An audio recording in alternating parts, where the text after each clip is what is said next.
बिस्मिल्लाहिर्रहमानिर्रहीम। नसीब से नाज़ आप लोगों से मुखातब हूँ। आज मैंने फ़ेसबुक पे देखा, एक जगह किसी ने लिखा था कि अगर किसी को अलीज़े सहर की वीडियो चाहिए तो मुझे रिक्वेस्ट भेज दे, मैं उसको वीडियो भेज दूँगा। एक ने लिखा था कि जिसको अलीज़े की वीडियो चाहिए तो 100 रुपये ईज़ी लोड मुझे कर दे, मैं उसको वीडियो भेज दूँगा। तो मैंने एक दोस्त से पूछा कि ये क्या मसला है। उसने कहा कि मौलाना साहब, ये एक लड़की है पंजाब की, तो वो ये व्लॉग्स वीडियो बनाती थी। मिसाल के तौर पर भिंडी कैसी पकाई जाती है, सालन किस तरह बनता है, बिरयानी किस तरह बनती है, जिसके यूट्यूब पर तकरीबन 15 लाख फॉलोअर्स है। इसी तरह टिकटॉक पर भी कई लाख फॉलोअर्स हैं। लेकिन उसकी एक नाजेबा वीडियो आजकल वायरल हो गई है सोशल मीडिया पर।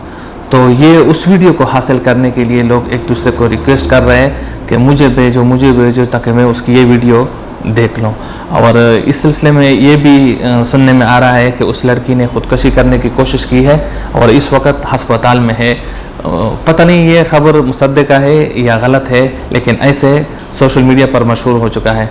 मेरा कहने का मकसद ये है कि ये उन तमाम लड़कियों के लिए एक मैसेज है जो अपनी मामूली सी मोहब्बत के लिए अपने सारा कुछ किसी दूसरे मर्द के सामने हवाले कर देती है, अपनी जिस्म को भी हवाले कर देती है, और वो फिर उसकी रिकॉर्डिंग करते हैं, उसकी नाजेबा वीडियो बनाते हैं और वक़्त आने पर फिर उसको ब्लैकमेल करते हैं। जैसे इस लड़की के साथ हुआ, ये इसका दोस्त था, अभी उसके साथ उसकी लड़ाई हो गई है, तो उसकी वजह से उनके पास ये वीडियो महफूज थी, उसने सोशल मीडिया पर लीक कर दी।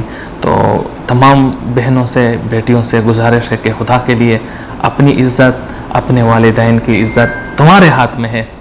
मोबाइल बेशक आप इस्तेमाल करें, लेकिन इसको सही इस्तेमाल करें, इसको गलत तरीके से इस्तेमाल नहीं करें, वरना ऐसा दिन फिर आपको देखना पड़ेगा कि फिर आप खुद भी पछताओगे और ख़ुदकशी के सिवा आपके पास कोई रास्ता नहीं होगा। हालांकि ख़ुदकशी इसमें आराम नहीं है।